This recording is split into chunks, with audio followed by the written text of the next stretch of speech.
মক্কা সিটির গভর্নর ছিলেন আব্দুর রহমান ইবনে আব্দুল মালেক। উনি তাবেইন ছিলেন। কি ছিলেন? তাবেইন। আব্দুর রহমান ইবনে আব্দুল মালেক মক্কা সিটির গভর্নর ছিলেন। আমাদের সিটির গভর্নরদেরকে মেয়র বলে, এখন কি বলে? মেয়র বলে, নগরপিতা মেয়র। তখন গভর্নর বলতো আব্দুর রহমান ইবনে আব্দুল মালেক, উনি ছিলেন মক্কা সিটির গভর্নর। উনি একদিন বাইতুল্লাহ শরীফ এসে ফজরের নামাজ পড়ছে, পইরা বাইতুল্লাহ ফজরের নামাজ পড়ার পর কাবা শরীফের ইমাম সালাম ফিরায় যখন মুসল্লিদের দিকে ফিরে বসছে, তখন মক্কা সিটির গভর্নর এসে মুসাফা করতেছে। সুবহানাল্লাহ। আইসা বাইতুল্লাহর ইমামের সাথে সালাম দেখো, সালাম আলাইক ইয়া শেখ, সালাম আলাইক ইয়া শেখ, আনা আব্দুর রহমান ইবনে আব্দুল মালিক, মালিকু মক্কাতিল মুকাররমা। আমি মক্কা মুকাররমার প্রেসিডেন্ট আব্দুর রহমান ইবনে আব্দুল মালিক, আমি আপনার কাছে দোয়ার জন্য আসছি। বাইতুল্লাহর ইমাম কয়, মাশাআল্লাহ, আল্লাহ কবুল করুক আপনাকে। কি জন্য আসছেন? কয়, আসছি আপনার কাছে কয়েকটা মাসলা জিজ্ঞাসা করার জন্য। এই মক্কা সিটির মধ্যে আমি তো এটার গভর্নর, তো এখানে সবচেয়ে বড় আলেম কে? আপনি তো কাবা শরীফের ইমাম, আপনার চেয়ে বড় আলেম বোধ আর কেউ নাই। আর কেউ থাকলে তো হে ইমামতি করতো, যেহেতু আপনি ইমামতি করেন তাহলে নিশ্চয়ই মক্কা সিটির আপনি সবচেয়ে বড় আলেম।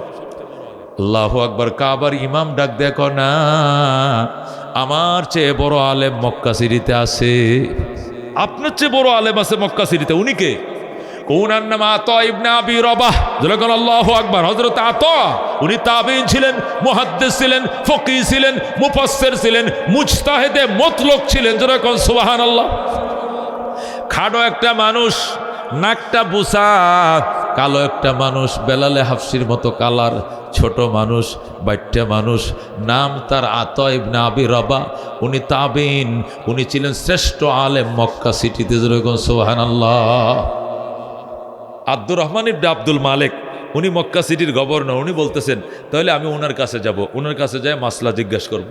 আগের দিনে মাসলা জিজ্ঞাসা করার আগে মানুষ জানতো বড় আলেমকে, মুহাক্কিক আলেমকে, তার কাছে মাসলা জিজ্ঞাসা করতো।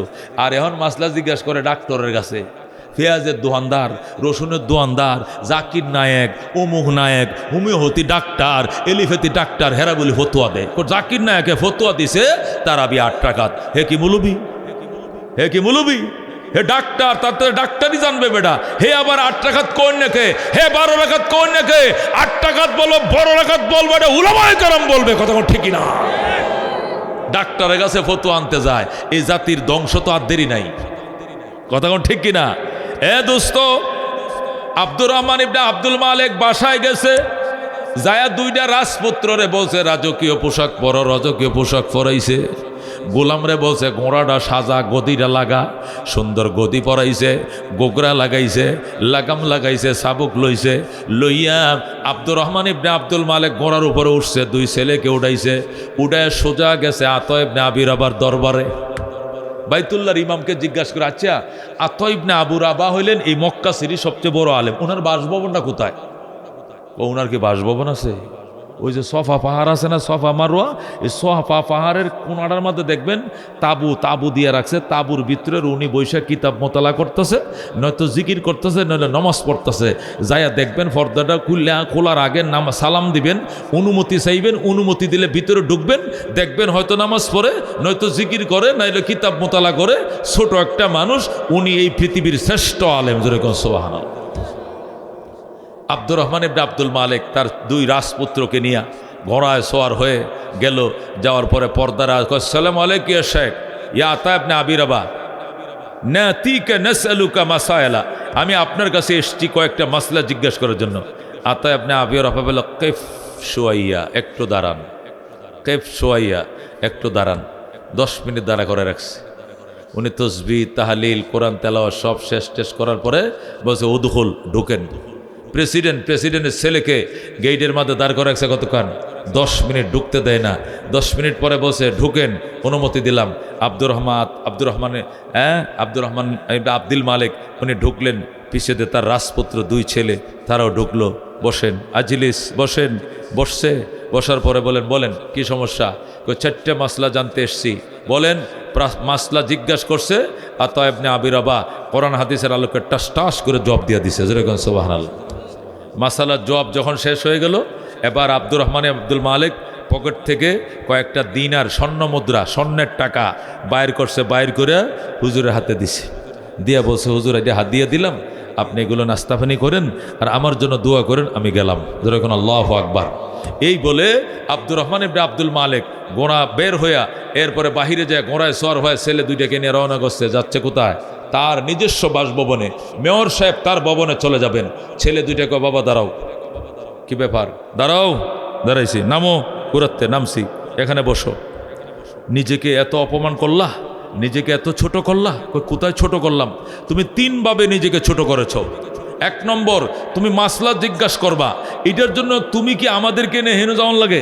এবারের বাড়ি একটা কাফর দেয়া গেরাও দেয়া কি একটা তাবু বানায় বসে রয়েছে, সেখানে আমাদেরকে যেতে হয়েছে। আমি তো মনে করছি কোন রাজ দরবারে লয়ে যাইতেছ আমরা রে, বুধ রোস্ট আর ইলিশ মাছের বাজাজা খাওয়াই বয়স গোয়া, খাইয়া খোলাই পারতাম না, কিন্তু যাইয়া দেখি যে হুক না। হ্যাঁ, আমাদেরকে ছোট করেছ। তুমি মাসালা জিজ্ঞাসা করিবা, হুজুরকে এখানে তোমার দরবারে ডেকে আনবা, হুজুর এদিকে আসেন, এই হুজুরের আইতে ক, আমরা যেরকম কই আর কি নেতারা, এই হুজুরের আইতে ক, মসজিদের হুজুরে, হুজুরে ডাক কেন, হুজুর এমনে করবেন এমনে করেন, হুজুরে কি আমরা উপদেশ দেই। ছেলেরা ডাক দেয়া কয়, হে আমার আব্বা যান, মক্কা মুকাররমার প্রেসিডেন্ট, আপনার কাছে জানতে চাই এইভাবে নিজেকে ছোট করলেন কেন?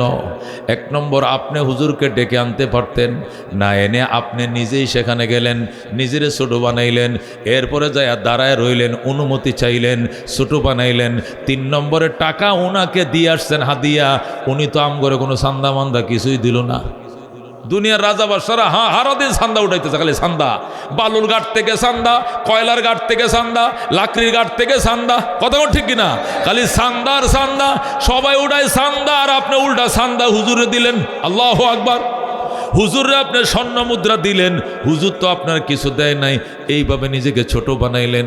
হযরতে আব্দুর রহমান ইবনে আব্দুল মালেক তাবেঈন ছিলেন, চোখ দিয়ে পানি ছেড়ে দিয়ে কো, বাজান আমার পরে যদি তোমরা গদিতে বসো, তোমরাও আলেমদেরকে এইভাবে সম্মান করবা। আলেম তো এমন জিনিস, এমন এই সম্মানের পাত্র হইল আলেম। যেরকম সুবহানাল্লাহ। উলামায়ে কেরাম সিনুমিয়া মামুনুল হক হুমকিতে কথা কয়, ফয়জুল করিম দমকিতে কথা কয়, কেউ রে গোন এই না, তো গন্তু কিল্লেকে বেড়ে এলেমের জাহাজ এটি, কথা ঠিক কিনা? এলেম মানে আগুন, আগুনওয়ালা কেউ রে ফাত্তা দেয় না, যারাই যায় সব নিভ্যা যায়, কথা ঠিক কিনা? এরা আবার কি ফাত্তা দিব? এরা রাজপুত্র এক একটা। আল্লাহু আকবার। কোথায় মামুনুল হক, কোথায় ফয়জুল করিম, আর কোথায় আলতু ফালতু, কোথায় আব্বাস, আর কোথায় গাবগাছ, কোনটার সাথে কোনটা লাগাও মিয়া। উলামায়ে কেরাম এরা জাহাজ, এরা দুনিয়ার কাউরে হিসাব করে কথা বলে না, কথা কোন ঠিক কিনা? ইলম তো এটা আগুন, এটা আগুন, এটা কয়লা, এটা আবার কারে হিসাব করে কথা বলবে? জীবনেও হিসাব করে কথা বলবে না, কথা ঠিক কিনা? বন্ধুগণ, বাদশাহ সুলাইমান আলাইহিস সালাম রানী বিলকিসকে দাওয়াত পাঠাইলেন চিঠির মাধ্যমে, আমার কাছে আসো, স্যালেন্ডার করা, আসলিম তাসলাম, আল্লাহ তাআলা আলাইয়া ওয়াতুনি মুসলিমিন, স্যালেন্ডার করে হাজির হয়ে যাও, অহংকার দেখায়ও না। চিঠি পাঠাইলেন বিলকিসের কাছে, কে? সুলাইমান। রানী বিলকিস 3 বাহিনীর লোকজনকে দিয়া স্বর্ণের মুদ্রা টুদ্রা দিয়া পাঠাইছে বাইলবাট্টাতে, কোনো মতে সুলাইমানকে ঠান্ডা করা যায় কিনা। সুলাইমান আলাইহিস সালাম বলুন, এত বড় সাহস, আমি কি দুনিয়ার বাদশা? আমাকে লোভ দেখাচ্ছে রানী বিলকিস, সে আমার জন্য 50টা স্বর্ণের ইটা দিয়ে পাঠাইছে, গোটা রাস্তার থেকে আমার বাসভবন পর্যন্ত 300 ফিট রাস্তা করবা, পুরোটাই 22 ক্যারেট স্বর্ণ দিয়া করবা, আমি দেখায় দিব স্বর্ণ আমার বেশি না, বিলকিসের বেশি। যেরকম আল্লাহু আকবার। সুলাইমান আলাইহিস সালাম চিঠি পাঠাইছে, আল্লাহ তাআলা আলাইয়া ইন্নাহু মিন সুলাইমান ওয়া ইন্নাহু বিসমিল্লাহির রহমানির রহিম, আল্লাহ তাআলা আলাইয়া ওয়া তুনি মুসলিমিন। চিঠি লিখছি আমি দাউদ নবীর ছেলে সুলাইমান, চিঠি লিখলাম আমি পরম করুণাময় দয়া আল্লাহর নামে, দয়ালু আল্লাহর নামে। আল্লাহ তাআলা আলাইয়া অহংকার দেখাইবে না বেডি, ওয়া তুনি মুসলিমিন, স্যালেন্ডার করে হাজির হয়ে যাও। এই চিঠি লিখছে সুলাইমান। চিঠি যখন রানী বিলকিসের টেবিলে ফেলানো হলো, রানী বিলকিস বলল, দাঁড়াও, আমি আগে গিফট সামগ্রী পাঠাবো, যদি পটাইতে পারি তাহলে তো নরম বানায় এলাবো, আর পটাইতে না পারলে অন্য কিছু হবে। এই গিফট সামগ্রী দিয়া রানী বিলকিসে কার কাছে পাঠাইলো? সুলাইমান আলাইহিস সালামের কাটাইলো। 3 বাহিনীর সেনা মেজর জেনারেলদেরকে দিয়া, সাদা পায়জামে পাঞ্জাবি পরাইয়া, নিরস্ত্র সেনানায়কদেরকে দিয়া স্বর্ণের ইটা দিয়া পাঠাইছে, মনে করেন 500 স্বর্ণের ইটা দিয়া পাঠাইছে। এগুলো রানী বিলকিসের পক্ষ থেকে সুলাইমানকে গিফট করা হলো, তোমরা পৌঁছায় দিয়ে আসো। সুলাইমান আলাইহিস সালাম হুদহুদ পাখিকে জিজ্ঞাসা করে, এই যোগাযোগ মন্ত্রী খবর কি? বিলকিস যে আমার সিটির উত্তর দিল না, সিটির উত্তর নিয়ে আইতেছে। কি আইতেছে? 500 2.5 কেজি ওজনের স্বর্ণ রিটা 500টা লই আইতেছে। খবরটা জানো নামনে, এক ভরি স্বর্ণের দাম 2,60,000 টাকা। এরকম স্বর্ণ 22 ক্যারেট সোনা 500 ইটা লই আইতেছে বিলকিসের সেনারা। সুলাইমান আলাইহিস সালাম কো দেখছো কারবার, মনে করছে আমি দুনিয়াদার বাদশাহ, আমি যে কি এটা তো বিলকিচ্ছা চিনি না। দাঁড়া, এই জিনেরা পরীরা এদিকে আসো। মেন রুট থেকে, একদম মেন রুট থেকে আমার বাসভবন পর্যন্ত এখানে 1 কিলোমিটার রাস্তা পুরোটাকে স্বর্ণতে কার্পেটিং করে ফেলাও। 2 পাশে 10 ইঞ্চি আলো ওয়াল হবে। আর শ্যামলী বাস স্ট্যান্ডের ওখানে একটা কি হবে, গেট হবে, সোনার গেট। এখানে আর একটা গেট হবে, 300 ফিট কার্পেটিং হবে, সব 22 ক্যারেট সোনা দেওয়া হবে। আমি দেখিয়ে দিব স্বর্ণ কি আমার বেশি না বিলকিসের বেশি। জোরে বলেন আল্লাহু আকবার। এখন সেনারা যখন মনে করুন আইতেছে কয়লা বন্দর দেয়, এই পাশে এই দেশটা আইতেছে, তো এই দেশে আইতে কয়লা বন্দর দিয়ে ঢুকছে। ঢুকে যখন শ্যামলী বাস স্ট্যান্ডেতে এদিক দিয়ে ঢুকবো, ঢুকার পরে সেনারা দেখা শুধু কার্পেটিং। কিরে বাতি সারাই জ্বলে, ঘটনা কি? বাতি সারাই জ্বলে, ঘটনা কি? পরে একটা আর একটা জিগায় ব্যাপার কিরে, আলো করতে আলো করতে 22 ক্যারেট সোনা, ওয়ালও স্বর্ণের, কার্পেটিং স্বর্ণের, নিচেও স্বর্ণ, সাইডেও স্বর্ণ, সামনে স্বর্ণ, পিছেও স্বর্ণ, গুড়া রুট বানাইছে স্বর্ণ দিয়ে। জোরে কোন আল্লাহু আকবার। এই তোরা স্বর্ণ লে কই যাস?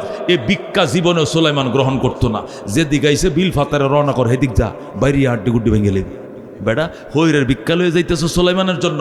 তখন সেনারা সব ফেরত চলে গেছে, যায় বলতেছে ম্যাডাম হবে না, সুলাইমান বলেছেন এমন অ্যাটাক করবে, তার প্রতিদ্বন্দ্বিতা করার মতো পাওয়ার দুনিয়াতে কাহারও নাই, এই জন্য আপনি সিলিন্ডার করা ছাড়া উপায় নাই। তখন রানী বিলকিস রওনা করলো 3 বাহিনী নিয়ে। 7 তালা ভবন তালা মেরে চাবিগুলো উন্নার কোনায় বাঁধছে। মহিলারা তো শাড়ির কোনায় চাবি লয়, চাবিটি শাড়ির কোনায় ফেসাইয়া বান্ধিয়া এরপরে 7 তালা ভবন তালা মেরে 3 বাহিনী নিয়ে ঝুম করে রওনা করছে। সেই সাবার, ইয়ামেনের সাবার থেকে রওনা করছে, জর্ডানের আম্মানে আসবে। সুলাইমান আলাইহিস সালামের রাজধানী হলো জর্ডানের আম্মানে, সুলাইমান তাকে আম্মানে। আর বিলকিস আসতেছে ইয়ামেনের সাবা থেকে 1,500 কিলোমিটার। কয় হাজার কিলোমিটার? রানী বিলকিস আম্মান থেকে ওই সাবা থেকে রওনা করছে, ইয়েমেনের সাবা থেকে রওনা করছে, আসবে জর্ডানের আম্মানে। আল্লাহু আকবার। সুলাইমান আলাইহিস সালাম হুদহুদ পাখিরে জিজ্ঞেস করে কতটুকু আসছে ম্যাডাম, খবর ল। হুদহুদ পাখি শোঁ করে উড়ার দিয়া আইসা কয় স্যার আইসা গেছে, আর মাত্র 20 মিনিট লাগবে। আল্লাহু আকবার। 20 মিনিট লাগবে? এত তাড়াতাড়ি চলে আসছে? বিদ্যুতের গতিতে আসতেছে, দৌড়ের ঘোড়াতে আসতেছে। আল্লাহ। সুলাইমান আলাইহিস সালাম জিন পরীদেরকে তাড়াতাড়ি ডাকছেন, জিন পরীরা জলদি আয়, জলদি আয়, জলদি আয়, তাড়াতাড়ি আয়, তাড়াতাড়ি আয়। তোমাদের মধ্যে কে পারবে এই বিলকিস আমার সিংহাসনে পৌঁছার আগেই তার বাসভবনটা আমার বাসভবনের সামনে এনে ইটাতে ফালাই দিবে? কে পারবে? কোন আল্লাহু আকবার। তেলেসমাতারটা দেখাইতেই কয় স্যার কার্পেটিংটা তো করে ফেলাইছি, সব কিছু কমপ্লিট, এটা লাগবো না তো। এটা উনি আসতে আর কত সময়? 20 মিনিট। কয় তাহলে আমার 15 মিনিটের ভিতরে আইনা দিতে পারবো। কয় হবে না, 15 সেকেন্ডের আগে আনতে হবে। পারবে কিনা? নইলে নইলে তো স্যার। কয় না স্যার, এত কম সময় তো সম্ভব না। কলা ইফরিতুম মিনাল জিন্নে, জিনের মধ্যে শক্তিশালী জিন ইফরিত, এর বয়স ছিল তখন 2500 বছর। কয় হাজার? ওই 2500 বছরের খাম্বা, এই খাম্বা বটগাছ দাঁড়াইছে, দাঁড়ায় কয় আনা আতিকা বিহি ক্বাবলা আন তাকুমা মিন মাকামিকা। যারা কোন আল্লাহু আকবার। এ বাদশা সুলাইমান, আনা আতিকা বিহি, আমি বিলকিসের সিংহাসন এনে দেব। আপনি যে সভাপতির আসন অলঙ্কিত করেছেন, এখানে কতক্ষণ থাকবেন? কয় মিনিট 15 থাকবো। কয় সভাপতির আসন অলঙ্কন করেন 15 মিনিটের আগে আমি হাজির করে দিব। সুলাইমান কো হবে না, 15 সেকেন্ডের আগে আনতে হবে। ইফরিত কয় তাহলে মাফ চাই, দোয়া চাই। কয় না ইসুস কি লিখে সর বেটা, পারবে না। আবার সামনে বসো, এই ইনসান আসো। এবার ইনসানদেরকে ডাকছে সুলাইমান, ডাইকা কয় তোমরা পারবা? তোমাদের মধ্যে কে পারবা? চোখের ফলকে এনে দিতে হবে। ক্বালা আল্লাযী ইনদাহু ইলমুম মিনাল কিতাব, ক্বালা আল্লাযী ইনদাহু ইলমুম মিনাল কিতাব। সূরা নামল 20 পারা। আল্লাহ বলেন সুলাইমান নবীর ডাইন পাশে বসাম, নবী সুলাইমানের আপন খালতো ভাই হযরতে আসিফ ইবনে বারখিয়া। যারা কোন আল্লাহু আকবার। হযরতে আসিফ ইবনে বরখিয়াম সুলাইমান নবীর আপন খালাতো ভাই, সুলাইমানের পাশে ডান পাশে বসা মন্ত্রী পরিষদের সদস্য, ক্যাবিনেট মন্ত্রী ডাক দেয়া কয় আনা আতিকা বিহি ক্বাবলা আন ইয়ারতাদ্দা আলাইকা তারফুকা। দরা কোন আল্লাহু আকবার। হে বাদশা সুলাইমান, তোমার চোখের পাতাটা বাড়ি দিতে দেরি হবে। সুলাইমান বিলকিসের সিংহাসন হাজির করতে দেরি করব না। জোরে কোন আল্লাহু আকবার। সুলাইমান কো তুই মানুষ না ডাহাইত? কো ডাহাইত কি, মানুষ, আমি মানুষ। এটা মানুষের পক্ষে সময় কেমনে আনবে? কয় আপনি চোখ বন্ধ করেন। সুলাইমান কয় চোখ বন্ধ করলাম। কয় খোলেন। খুললাম, ওই দেখেন সিংহাসন হাজির। ওরে দুস্থ, একে বলে আলেম। একে বলে কি?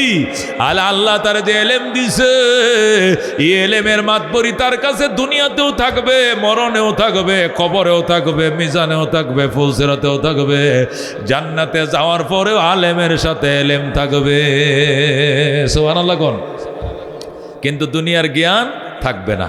ঠুস, মরে যাবে, জ্ঞান শেষ। কবরে যাবে, কবরে যাওয়ার পরে যদি কয় এবিসিডি ক, মনে নাই। সরিয়ে সরে অক্ষর কটা কয় হাও জানি না। কিচ্ছু জানোস না? এবিসিডি এটাও তো জানি না। দুইয়ে দুইয়ে যুগ অঙ্ক কত হয়েছে এটাও তো মন নাই। কিচ্ছু মনে নাই, প্রশ্নই বুঝবো না, উত্তরও বুঝবো না। কিন্তু আলেমরে জান্নাতের গেইটে বলা হবে ইকরা পড়ো ওয়ারতাকি চর। এক আয়াত পড়বা, এক তালায় উঠবা। ফাইন্না মানজিলাকা ইনদা আখির আয়াতিন তাকরাউহা। তোমার তালার গণনা এখানে শেষ হবে, আয়াতের গণনা যেখানে শেষ হবে। আল্লাহু আকবার।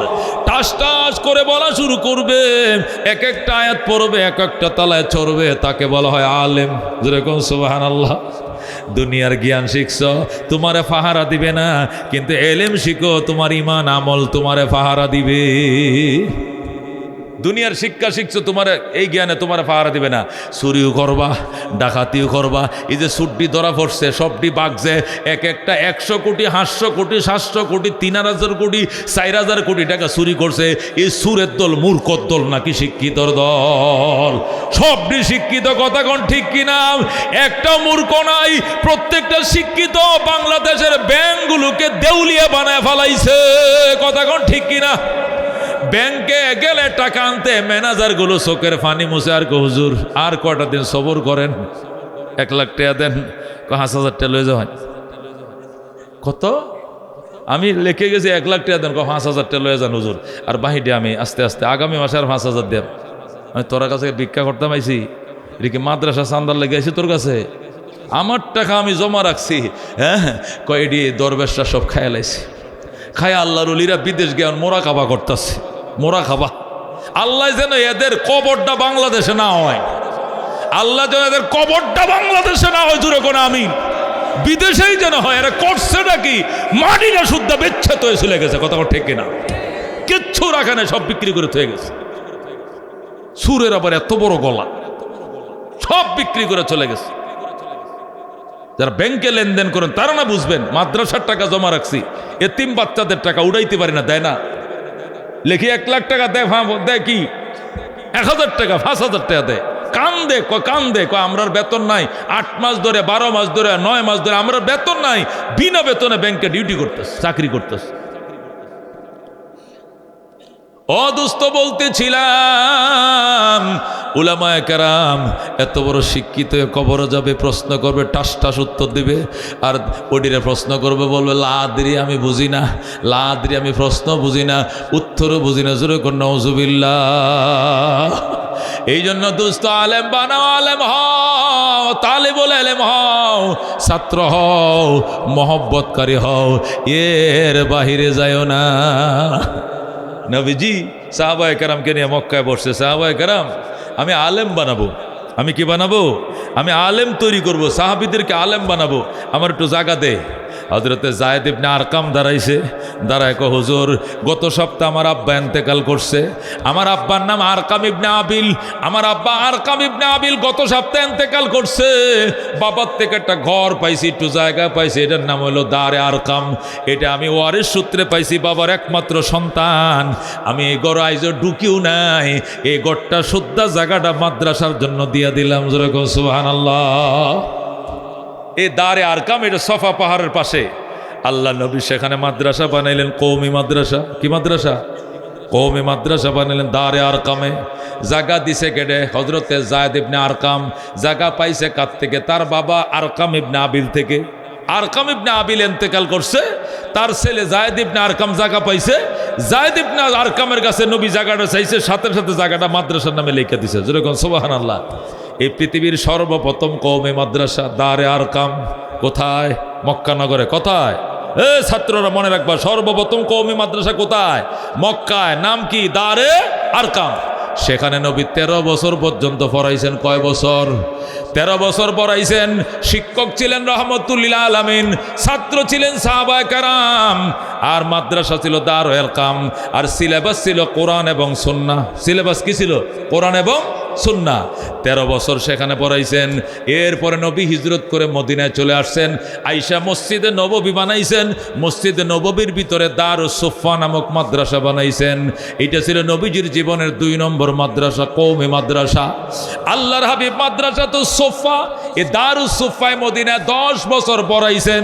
পরে হাজার হাজার আলেম তৈরি করে গেছেন। এরপরে নবীজির ইন্তেকাল হয়ে যায়।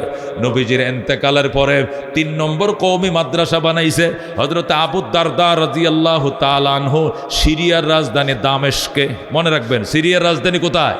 দামেস্কে। হযরত আবু দারদা কওমি মাদ্রাসার 3 নম্বর শাখা বানাইছেন। হযরত আবু দারদার দেখা দেখি কিছুদিন পর আব্দুল্লাহ ইবনে মাসউদ রাদিয়াল্লাহু তাআলা আনহু ইরাকের দ্বিতীয় রাজধানী কুফায় কওমি মাদ্রাসার 4 নম্বর শাখা বানাইছেন। জোরে কোন সুবহানাল্লাহ। এর কিছুদিন পর হযরত আমর ইবনে আস রাদিয়াল্লাহু তাআলা আনহু, হযরত আমর ইবনে আস রাদিয়াল্লাহু তাআলা আনহু মিশরের রাজধানী কায়রোতে কওমি মাদ্রাসার 5 নম্বর শাখা বানাইছেন। সুবহানাল্লাহ। এরপরে সুলতান বাদশাহ নিজামউদ্দিন এই নিয়মে ইরাকের রাজধানী বাগদাদে মাদ্রাসা নিজামিয়া বানাইছেন। যেরকম সুবহানাল্লাহ। হযরতে বাদশাহ নিজামউদ্দিন, যাকে নিজামুল মুলুক বলা হতো, তিনি এক পর্যায়ে আইসা ইরাকের রাজধানী বাগদাদে কওমি মাদ্রাসা বানাইলেন। নাম দিলেন মাদ্রাসা নিজামিয়া। কি নাম দিলেন? এই জন্য কওমি মাদ্রাসাকে দরসে নিজামির মাদ্রাসা বলা হয়। ওই নামে নামে মাদ্রাসা নিজামিয়া। মদিনার শিক্ষা চলে আসলো বাগদাদে। বাগদাদে মাদ্রাসা নিজামিয়াকে আল্লাহ এত কবুল করছে, এই মাদ্রাসা লক্ষ লক্ষ আলেম হইছে। ধরে কোন আল্লাহু আকবার। বিশেষ করে পৃথিবী বিখ্যাত 3 জন আলেম ওই নিজামিয়াত থেকে হইছে। 1 নম্বরে আলেম হলো হুজ্জাতুল ইসলাম ইমাম গাজ্জালী রহমতুল্লাহ আলাইহি, উনি নিজামিয়ার ছাত্র। 2 নম্বরে পারস্য কবি, বিশ্বকবি শেখ মুসলিউদ্দিন সাদি আশ-শিরাজি, যাকে শেখ সাদি নামে আমরা চিনি, হযরত শেখ সাদি রহমতুল্লাহ আলাইহি নিজামিয়ার ছাত্র। 3 নম্বর বড় পীর, বড় পীর, পীরানে পীর দস্তগীর শাহ আব্দুল কাদের মহিউদ্দিন আব্দুল কাদের জিলানী রহমতুল্লাহ আলাইহি, উনিও ছিলেন মাদ্রাসা নিজামিয়ার ছাত্র। যেরকম সুবহানাল্লাহ। মাদ্রাসা নিজামিয়াকে আল্লাহ এমন কবুল করছে, কবুলের জন্য এই 3টে ছাত্র যথেষ্ট। কথা ঠিক কিনা? একজনের নাম হুজ্জাতুল ইসলাম ইমাম গাজ্জালী, দ্বিতীয় জনের নাম পারস্য কবি শেখ সাদি, তৃতীয় জনের নাম বরফির মহিউদ্দিন আব্দুল কাদের জিলানী। যারা কোন সুবহানাল্লাহ। এই নিজামিয়ার লেখাপড়া দেখা ভারতবর্ষে মাদ্রাসা বানানো শুরু হয়ে গেছে। হযরতে সুলতান মাহমুদ গজনবী রহমতুল্লাহ আলাইহি গজনিতে দারুল উলুম গজনি মাদ্রাসা বানাইলেন। এরপরে সুলতান সালাউদ্দিন আইয়ুবী সালাউদ্দিন ঘুরি রহমতুল্লাহ আলাইহি, তিনি ওই আজমিরে কওমি মাদ্রাসা শাখা বানাইলেন। সুলতান শামসুদ্দিন আলতামাস রহমতুল্লাহ আলাইহি দিল্লিতে দারুল উলুম দিল্লি মাদ্রাসা বানাইলেন। যেরকম সুবহানাল্লাহ। এইভাবে কওমি মাদ্রাসা নবী বানায়া শুরু করে গেছে। বানাইতে বানাইতে বানাইতে মোগল রাজারা ক্ষমতায় আসলো। এই মোগলরা শুধু বঙ্গপ্রদেশ, যে এলাকার মানুষ বাংলা কথা বলে, মানে বাংলাদেশ, কলকাতা, আসাম, উড়িষ্যা, এই 4টা প্রদেশ, বাংলাদেশ, কলকাতা, আসাম, উড়িষ্যা, এই 4টা প্রদেশকে বঙ্গপ্রদেশ বলা হইতো। এটি বাংলায় কথা বলে। এই বঙ্গপ্রদেশে মোগলরা 80,000 কওমি মাদ্রাসা বানাইলেন। কয় হাজার? শুরু করছেন কেডা? মদিনায় নবীজি। শুরু করছেন কে? মক্কা দারে আরকাম থেকে, শেষ করছেন মসজিদে নববী থেকে। এইভাবে দিল্লি পর্যন্ত আসলো। আইসা বাংলাদেশে 80,000 কওমি মাদ্রাসা হয়েছে। যখন দেখছে মদিনার শিক্ষার সম্রাট হয়ে গেছে, এখন কোথায়? আল্লাহু আকবার, বাগদাদে। বাগদাদের শিক্ষা এসে গেছে দিল্লিতে, দিল্লির শিক্ষার সম্রাট হয়ে গেছে বঙ্গপ্রদেশ। তখন ইহুদি লাল কুত্তার দলের ঘুম হারাম হয়ে গেছে, ইহুদিরা টেনশন শুরু হয়ে গেছে, ব্রিটিশদের মাথা নষ্ট হয়ে গেছে, কিভাবে শিক্ষা প্রতিষ্ঠান ধ্বংস করা যায়। তখন তারা নীল নকশা শুরু করছে। তখন তারা বাদশাহ শাহজাহানের কাছে আইছে। তখন 1701 খ্রিস্টাব্দ, কত খ্রিস্টাব্দ? 1701 খ্রিস্টাব্দে ইস্ট ইন্ডিয়ান কোম্পানির নাম দিয়ে তারা শাহজাহানের কাছে আইছে। আইসা কো, বাদশাহ শাহজাহান সাহেব, আপনাদের ভারতবর্ষে দুইটা জিনিস আছে। একটা হলো ফাঁকা জমি আছে, অনেক খালি জায়গা আছে ভারতে, মিল ফ্যাক্টরি ইন্ডাস্ট্রি তৈরি করা যাবে। 2 নম্বর হলো শ্রমিক আছে, প্রচুর শ্রমিক আছে। শ্রমিকদেরকে বেতনভুক্ত করলে অনেক বেকারত্ব দূর হবে, মানুষের কর্মসংস্থান হবে।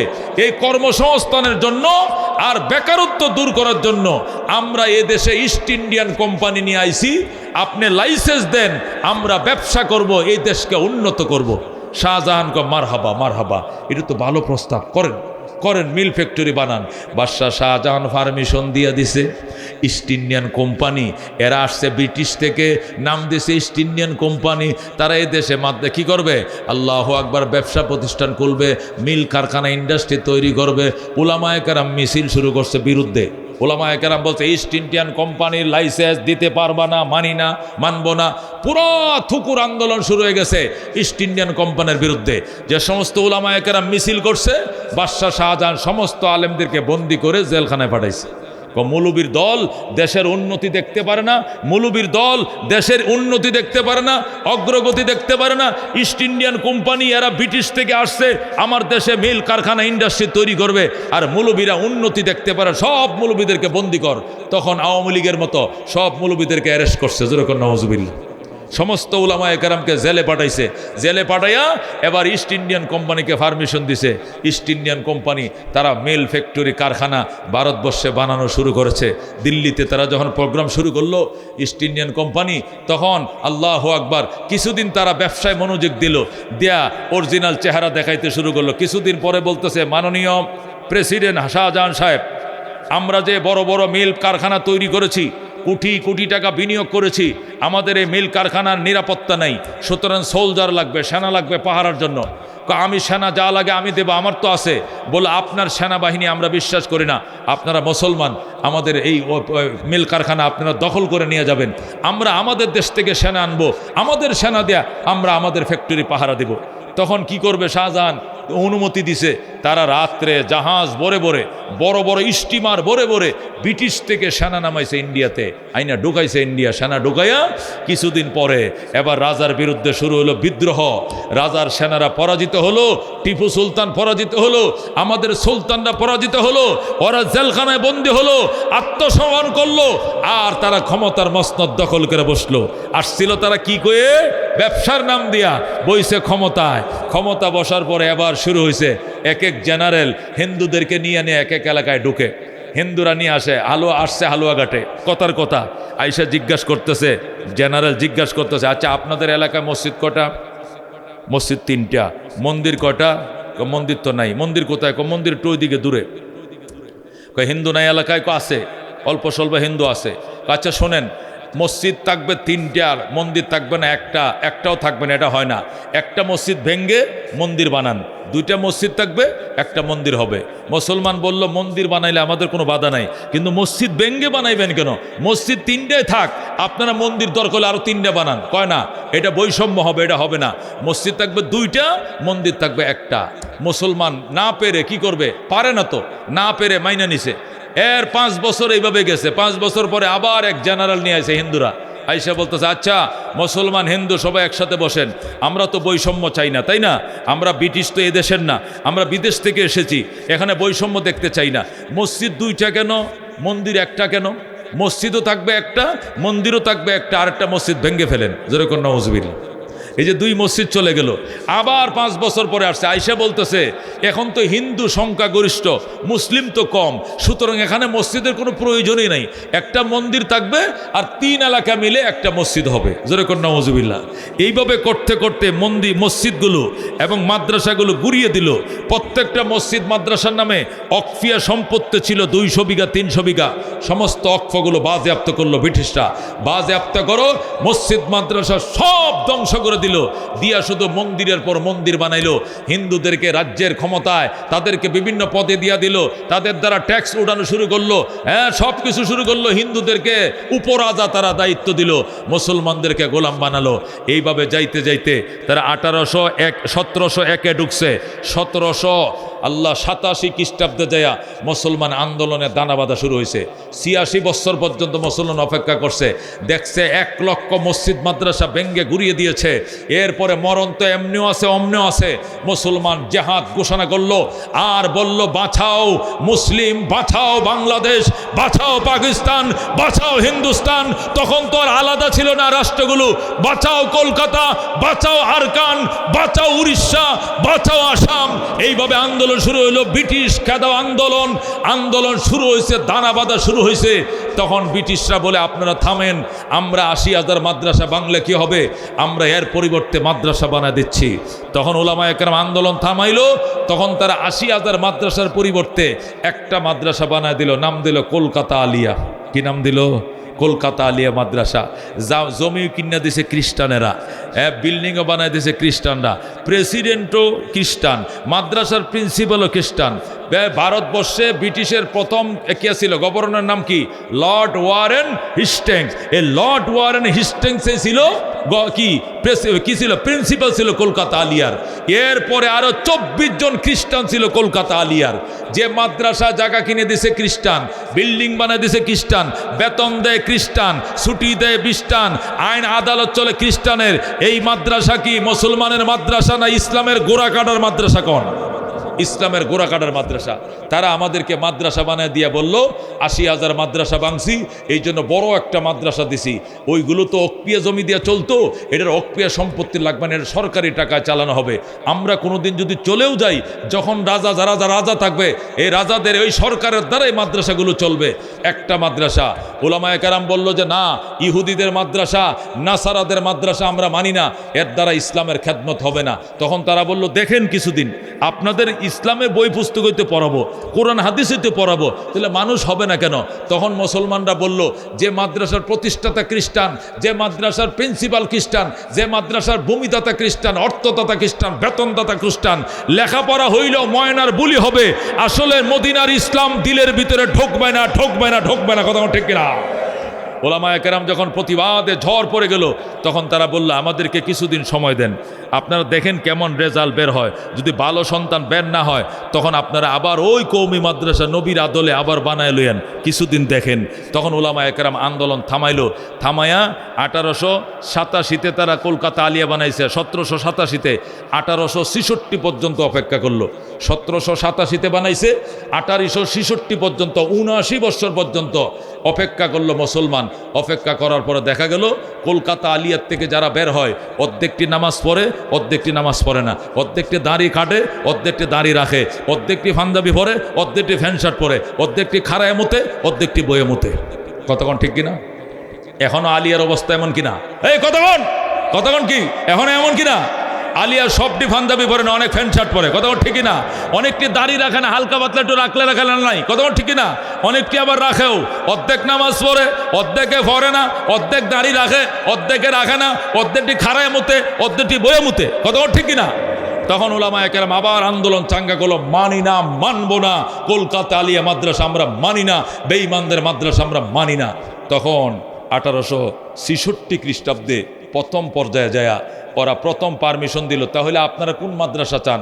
আমাদেরকে ওই যে দারে আর কামে নবীজি যে মাদ্রাসা উদ্বোধন করে দিয়ে গেছিলেন, কওমি জাতির মাদ্রাসা, জাতির থেকে জায়গা নিয়া, জমি নিয়া, জাতির থেকে জায়গা নিয়া মক্কায় যে মাদ্রাসা নবী উদ্বোধন করছিলেন, আমরা সেই মানের মাদ্রাসা চাই, যেখানে কোরআন সুন্নাহর নির্ভেজাল তালিম চলবে, আমরা ওইটা চাই। তখন ব্রিটিশ আন্দোলনের মুখে সহ্য না করতে পেরে তখন তারা বলল, একটা প্রতিষ্ঠান আপনারা বানান, অনুমতি দিলাম, সারা ভারতবর্ষের যে কোনো জায়গায় বানাইতে পারবেন, তবে একটা। তখন 1 ডজন আলেম কমিটি গঠন করে গোড়ায় সোয়ার হয়ে আরকান থেকে রাওয়ালপিন্ডি পর্যন্ত, আরকান সেই বার্মার আরকান থেকে রাওয়ালপিন্ডি পর্যন্ত সফর শুরু করলো, কোথায় মাদ্রাসা বানানো যায়। ঘুরতে ঘুরতে ঘুরতে পুরো আরকান, চট্টগ্রাম, ঢাকা, কলকাতা, আসাম, উড়িষ্যা, দিল্লি হয়ে উত্তরপ্রদেশ, দক্ষিণ প্রদেশ, অন্ধ্রপ্রদেশ হয়ে পাকিস্তান, রাওয়ালপিন্ডি সব ঘুরতে ঘুরতে ঘুরতে ইশারা পাইতেছে না কোথায় নবীর হাতের মাদ্রাসা বানাবে, নবীর তো ইশারা লাগবে।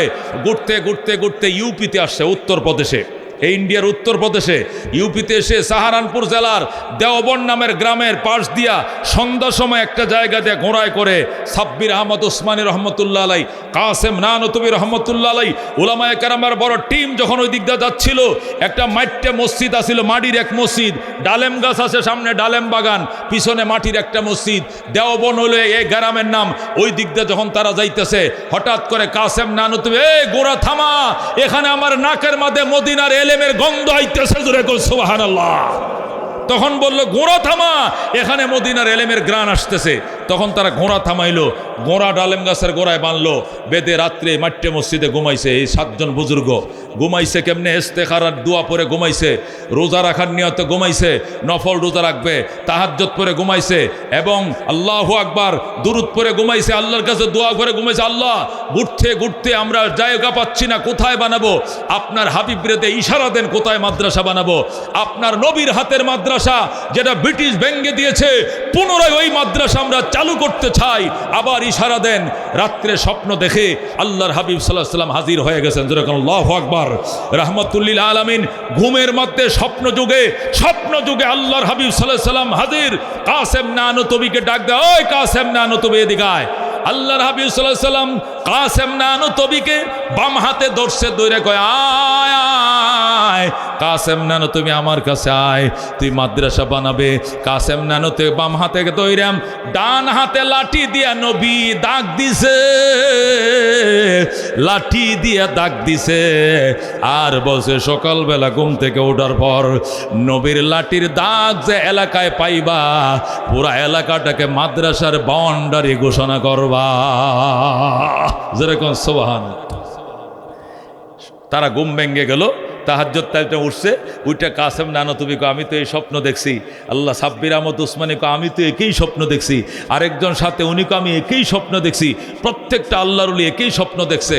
তখন তারা এখানে রাত কাটাইছে, ফজর পড়ছে, ইশরাক পড়ছে, করার পরে এরপরে জঙ্গল দিয়ে হাঁটা শুরু করছে। দেখে লাঙ্গল দিয়া দাগ দিলে যেরকম দাগ দেখা যায়, নবীর হাতের লাঠির ইশারার দাগ দেখা যায়।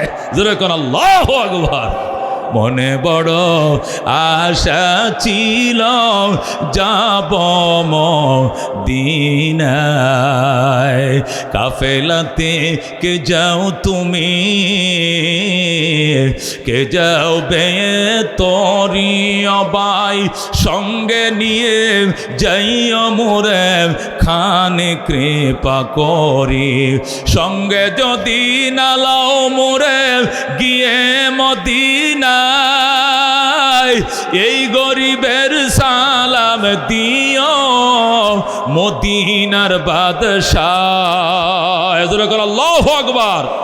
ও দোস্ত, আল্লাহর হাবিব সাল্লাল্লাহু আলাইহি ওয়াসাল্লামের হাতের লাঠির ইশারায় এই যে দেওবন মাদ্রাসা প্রতিষ্ঠা করা হলো, এই যে আমরা বলি দেওবন মাদ্রাসা, সেখানে মাদ্রাসা প্রতিষ্ঠিত হলো। সেখান থেকে লেখাপড়া করে এসে হাটহাজারী মাদ্রাসা বানাইছে চট্টগ্রাম, সেখান থেকে পটিয়া মাদ্রাসা, সেখান থেকে ময়মনসিংহ জামি ইসলামিয়া, সেখান থেকে লালবাগ মাদ্রাসা। তারা আমাদের 80,000 মাদ্রাসা ভাঙছিল, আমাদের আলেম ওলামারা 2.5 লক্ষ মাদ্রাসা বানাইছে। এ বঙ্গপ্রদেশ থেকে 80,000 মাদ্রাসা উৎখাত করছিল, আমরা কয় লক্ষ বানাইছি? 2.5 লক্ষ বানাইছি। যেরকম আল্লাহু আকবার। এই 2.5 লক্ষ মাদ্রাসার মধ্যে একটা মাদ্রাসা এইটাও জামিয়া নুরিয়া তাহফিজুল কোরআন, বা কি কতক্ষণ ঠিক কিনা? এই জামিয়া নুরিয়া তাহফিজুল কোরআন মাদ্রাসা হালুয়াঘাট, এটাও ওই 2.5 লক্ষ মাদ্রাসার একটা মাদ্রাসা। এই মাদ্রাসা নবীর হাতের মাদ্রাসা, কতক্ষণ ঠিক কিনা? আল্লাহর হাবিবের বানানো মাদ্রাসা। এই ইতিহাস কেন বললাম? ইতিহাসটা কেন বলছি? ইতিহাসটা এই জন্য বলছি, অনেক শিক্ষিত মানুষ অনেক শিক্ষিত মানুষ না জানিয়ে প্রশ্ন করে, হুজুর আমাদের জেনারেল শিক্ষা হলো একমুখী, এটা ইংলিশ মাধ্যম হোক বা বাংলা মাধ্যম হোক, যে মাধ্যমে পড়ুক, জেনারেল শিক্ষা তো একমুখী, কিন্তু আপনার ধর্মীয় শিক্ষা দুইমুখী কেন? কিছু হলো সরকারি মাদ্রাসা, কিছু কওমি মাদ্রাসা, কিছু হলো ফাজেল আলেম দাখেল কিতা কামেল, আর কিছু হলো সরবেকায় জালালান মেশকাত দাওরা। ঘটনাটা কি? আমাদের তো জেনারেল শিক্ষা একমুখী, আপনাদের ধর্মীয় শিক্ষা দুইমুখী কেন? এটা এই দেশে অনেক মানুষের প্রশ্ন। ধর্মীয় শিক্ষা একমুখী আগেও ছিল, একমুখী এখনো আছে, মাঝখানে ব্রিটিশ আইসা দ্বিমুখী একটা বানায় থুয়ে গেছে। কতক্ষণ ঠিক কিনা? আমাদের ধর্মীয় শিক্ষা দারে আর কামে, ওই যে নবী বানাইছিল দারে আর কামে, এটা শুরু হয়েছে একমুখী, শেষ হইতেছে একমুখী। আগেও কওমি ছিল, এখনো কওমি আছে, কিন্তু 166 বছর ইহুদির বাচ্চারা, লাল কুত্তার দলেরা, ওই ইস্ট ইন্ডিয়ান কোম্পানিরা 166 বছর কওমি মাদ্রাসা বন্ধ করে আলিয়ামগর মাথায় থুয়ে গেছে। কথা কোন ঠিক কিনা?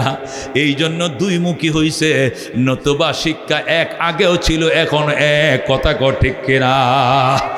আল্লাহর হাবিব যে মাদ্রাসা সাহাবায়ে কেরাম থেকে চাঁদা করে জায়গা নিয়ে বানাইছিলেন, এখন এইভাবেই চলছে। কতক্ষণ ঠিক কিনা? এ কওমি মাদ্রাসা মানে জাতীয় মাদ্রাসা, জাতির সাহায্যে চলে, জাতির সহযোগিতা চলে, জাতির দুর্দিনে জাতির পাশেই তারা থাকে। কতক্ষণ ঠিক কিনা? তারপরে কোনো নবী আসবে না, ওলামায়ে কেরামকে ওই দন দিয়ে গেছেন। কতক্ষণ ঠিক কিনা? এই দন, নবীদের দন কাদের সেনায়?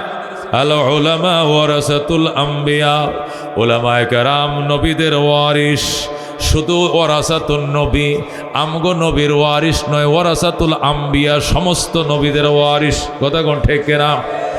উলামায়ে কেরামের সিনার ভিতরে আদম নবীর দন আছে, শীষ নবীর দন আছে, ইউনুস নবীর দন আছে, নূহ নবীর দন আছে, ইব্রাহিম নবীর দন আছে, মুসা নবীর দন আছে, ঈসা নবীর দন আছে, ইয়াকুব নবীর দন আছে, আইয়ুব নবীর দন আছে, ইয়াহিয়া নবীর দন আছে, ইসমাইল নবীর দন আছে, শুআয়ব নবীর দন আছে, জাকারিয়া নবীর দন আছে, রহমতুল লিল আলামিনের দন আলেমদের সিনায় আছে। কথা ঠিক কিনা? আল্লাহ বলেন ওয়াল্লাযীনা উতুল ইলমা দারাজাত, যাদেরকে ইলম দিয়েছি এদেরকে অসংখ্য মর্যাদার মালিক বানাইছি। ঠিক কিনা? একটা আলেমের মর্যাদা প্রেসিডেন্টের চেয়েও বেশি। কথা কোন ঠিক কিনা? একটা আলেমের মাদ্রাসা জমিদার চেয়েও বেশি, তালুকদার, শিকদার, খান, পাঠান, চৌধুরী, ব্যাপারী, শিল্পপতি, মন্ত্রী, মিনিস্টার, উপজেলা চেয়ারম্যান, মেয়র মহোদয়, সমস্ত মহোদয়ের উপরে মহোদয় হযরতে উলামায়ে কেরাম। কথা ঠিক কিনা? এই জন্য আল্লাহ বলছেন ওয়াল্লাযীনা উতুল ইলমা দারাজাত, যাদেরকে আমি ইলম দিয়েছি এদের মর্যাদা অসংখ্য গুণ দিয়েছে। কত গুণ আল্লাহ বলে নাই? কথা কোন ঠিক কিনা? এই জন্য একটা আলেমের সাথে কথা বলতে অত্যন্ত সাবধান, অত্যন্ত আদব, অত্যন্ত আখলাক, অত্যন্ত নম্রতা, অত্যন্ত ভদ্রতার সাথে কথা বলতে হবে। নবুয়তের আগুন মৌলবীর সিনায়। ঠিক কিনা? ঘটনা তো শোনাইছিলাম আপনাদেরকে। হারুন রশিদ প্রেসিডেন্ট ইরাকের, কোন দেশের? ইরাকের প্রেসিডেন্ট। প্রেসিডেন্ট কাকে বলে? আরে বাপরে, অহংকারী এবং তুখোর প্রেসিডেন্ট, অত্যন্ত শাহেনশাহ হযরতে কে? হারুন রশিদ। প্রেসিডেন্ট হারুন রশিদের বাসভবন বাগদাদে। কোথায়? প্রেসিডেন্ট ভবন কোথায়? বাগদাদে। তার বাসভবনের একটা ভবনের পরের ভবনটাই আব্দুল্লাহ ইবনে মুবারকের। যেরকম আল্লাহু আকবার। সেরা আলেম, পৃথিবীর সেরা একজন আলেম, ইমাম আবু হানিফার ছাত্র আব্দুল্লাহ ইবনে মুবারকের ভবন প্রেসিডেন্ট হারুন রশিদের ভবনের পাশে। বিশাল বড় মাদ্রাসা, 1 লক্ষ ছাত্র লেখাপড়া করে। সুবহানাল্লাহ। কর ছাত্ররা বিকাল বেলায় হুজুরের কাছে দরখাস্ত জানাইলো, জাহাপনা আমরা আপনার মাদ্রাসার ছাত্র, প্রায় লক্ষাধিক ছাত্র, আমরা বিকাল বেলা একটু হাঁটাচড়া করব, খেলাধুলা করব, মাঠ নাই, ছোট মাঠ, 10,000 ছেলে হাঁটার জায়গা নাই, এখানে 1 লক্ষ ছেলে তো কুলি ফেললেও এটা নদী হয়ে যাবে, আমাদেরকে খেলার সুযোগ দেন, বিকালবেলা আমরা শরীর চর্চা করি। আব্দুল্লাহ ইবনে মুবারক বললেন, তোমরা পাশে প্রেসিডেন্ট হারুন রশিদের পার্ক আছে, সেখানে ঢুকে পড়বা। সুবহানাল্লাহ। এই পার্ক তো খোলাই, এটা তো এমনিই খালি পড়ে আছে। প্রেসিডেন্ট হারুন রশিদের ছেলে মামুন রশিদ, মামুন তো জীবনে দোতলাতে নিচে নামে না। নামে? প্রেসিডেন্টের পোলাপান কি দোতলাতে নামে? এরা একজন হাঁটলে পিছন দিয়ে 10 জনে পাহারা দেওয়া লাগে, কে কোন মারিয়ে দেয়। কথা কোন ঠিক না? হারুনের ছেলে মামুন তো আর দোতলাতে নামে না, অথচ প্রেসিডেন্টের জন্য যে পার্ক রাখছে এখানে লক্ষ লক্ষ মানুষ খেলতে পারে, তোমরা সব যাও পার্কে ঢুকবা, যেরকম আল্লাহু আকবার। পরে ছাত্ররা কো হুজুর যদি যদি প্রেসিডেন্ট ওনার গার্ডরা যদি কিছু বলে, কিছু বললে এটা পরে দেখা যাবে, তোরা ঢুক, খেলা শুরু কর দেখি। বৃহস্পতিবারের দিন লক্ষাধিক ছাত্র সব ঢুকে পড়ছে প্রেসিডেন্ট পার্কে। যখন পার্কের দিকে ছেলেরা দিছে ধাক্কা, গার্ড আইসা সব গেট খুলে দিয়েছে, যেরকম আল্লাহু আকবার, খেলো। যখন বাচ্চারা খেলতেছে হারুন রশিদ দোতলার থেকে মুসকি মুসকি হাসে গো মাশা আল্লাহ, যা হোক নাজাতের একটা উসিলত হইছে, কোরআনের পাখিরা আমার পার্কে খেলতে আইছে, যেরকম সুবহানাল্লাহ। এই যে চালু হয়েছে তো হয়েছে, বেশ কিছুদিন ধরে মাদ্রাসা আব্দুল্লাহ ইবনে মুবারকের ছেলেরা প্রেসিডেন্ট পার্কে খেলে, হারুন তো মুস্কি হাসে, কিন্তু হারুন রশিদের স্ত্রী জেবুন্নেসা, কি নাম, জেবুন্নেসা, সে জানে না যে এই পার্কের মধ্যে আইসা বিকালবেলায় মাদ্রাসার পোলাপান খেলে। আরেকদিন দেখে হারুন রশিদ বাসায় নাই, জানালাতে ছায়া দেখে মনে হয় যেন আসমান থেকে ফেরেশতার বহর নামছে, সুবহানাল্লাহ। কিরে খালি সাদা পাঞ্জাবি, সাদা পায়জামা, সাদা টুফি, এটা কি ফেরেশতা না মানুষ? এতগুলো করতে গেল আমগো ফার্কে, জীবনেও তো দেখি নাই, অতিথি পাখি কোত্থেকে আসলো? গার্ড কয় ম্যাডাম ওনারা আব্দুল্লাহ ইবনে মুবারক যে বড় হুজুর আছে না, বড় হুজুর ছাত্র, এরা খেলে আর স্যারে তো নিষেধ করে নেয়, বসে বলছে তাক খেলুক, এই জন্য ওনাদেরকে খেলতে দিয়েছি। যে বন্যাসার তো প্রেশার হাই উঠে গেছে, 130 বা 160 হাই প্রেশার। হ্যাঁ, আমাদের পার্কে, সরকারি পার্কে মৌলবীরা খেলবে, এটা মেনে যাওয়া যায়, এটা হবে না, এটা হতে পারে না, নিরাপত্তার বিঘ্নতা ঘটবে, নানান কথাবার্তা। আসুক হারুন রশিদ, আজকে কথা আছে। বিকালবেলা হারুন রশিদ বাসায় আসছে, যে বন্যাছে তো গাল ফুলাইয়া বইছে, যে ফুলাইছে আধা কেজি চাউল ভিজাইছে। এখন আল্লাহু আকবার, হারুন কয় এত চাউলের ফিডে কে খাইব, যেমনে গাল ফুলাইছো, ঘটনা কি? ঘটনা কি, আপনি কেন মৌলবীদেরকে আমাদের পার্কে খেলতে দিলেন? এটা কি মানায়? নিরাপত্তার বিঘ্নতা ঘটবে। হারুন রশিদ ডাক দেখো, যে বন্যেসা জ্ঞানী মেয়ে মনে করে তোমাকে বিয়ে করেছিলাম, আমি জানতাম না তোমার ভিতরে জ্ঞান বলতে কিছু নাই। ওরে যে বন্যেসা, এরা বিশ্ব নবীর ওয়ারিস, রাহমাতুল্লিল আলামিনের দন পাইছে, আর আমি ফেরাউনের দন পাইছি। কার সঙ্গে কারে তুলনা কর? আল্লাহু আকবার। এ জেবুন্নেসা, তুমি শুনো, আমি প্রেসিডেন্ট হারুন রশিদ, এই দেশের প্রেসিডেন্ট ছিল ফেরাউন, প্রেসিডেন্ট ছিল নমরুদ, প্রেসিডেন্ট ছিল কারুন, প্রেসিডেন্ট ছিল সাদ্দাত। আমি প্রেসিডেন্ট হারুন, প্রেসিডেন্ট নমরুদের দনের ওয়ারিস পাইছি, প্রেসিডেন্ট কারুন দনের ওয়ারিস পাইছি, প্রেসিডেন্ট ফেরাউনের দনের ওয়ারিস পাইছি, আর আব্দুল্লাহ ইবনে মুবারক দু জাহানের বাদশাহ রাহমাতুল্লিল আলামিনের দনের ওয়ারিস পাইছে। সুতরাং এরা খেলবে, এদের পায়ের ধুলা আমার বাড়ির জানালায় লাগবে, আমার বাড়ির খিড়কিতে লাগবে, আমার বাড়ির জামা কাপড়ে লাগবে, আমার বাড়ির দরজায় লাগবে, চৌকাঠে লাগবে। আসরের ময়দানে আল্লাহ জানা হারুন প্রভাবশালী প্রেসিডেন্ট ছিল দুনিয়াতে, নাজাতের জন্য, পরকালের জন্য কি নিয়ে আসছো? তখন আমি বলবো আমি কিছু আনতে পারি নাই, আমি উলামায়ে কেরামের পদধূলি নিয়ে আসছি। কোরআনের পাখিদের পায়ের জুতার ধুলার উসিলে আমাকে মাফ করে দাও। আল্লাহর কাছে আর্তনাদ করব, আল্লাহ যেন এই মৌলবীদের পদধূলি পায়ের দোলার বরকতে আমাকে মাফ করে দেয়। যেরকম সুবহানাল্লাহ। রাজিনা কিসমাতাল জব্বার ফিনা লানা ইলমুন ওয়ালিল আ'দা'i মালু ফাইন্নাল মা লা ইয়াফনা আন করিবিন ওয়া ইন্নাল ইলমা ইয়াবকা লা يزالو لقد زان البلاد ومن عليها إمام المسلمين أبو حنيفة فما في المشرقين له نذير ولا في المغربين ولا بكوفة سبحان الله। এই জন্য দুস্থ উলামায়ে কেরামকে আল্লাহ এত মর্যাদা দিয়েছে, কিসের রাজা কিসের বাদশা।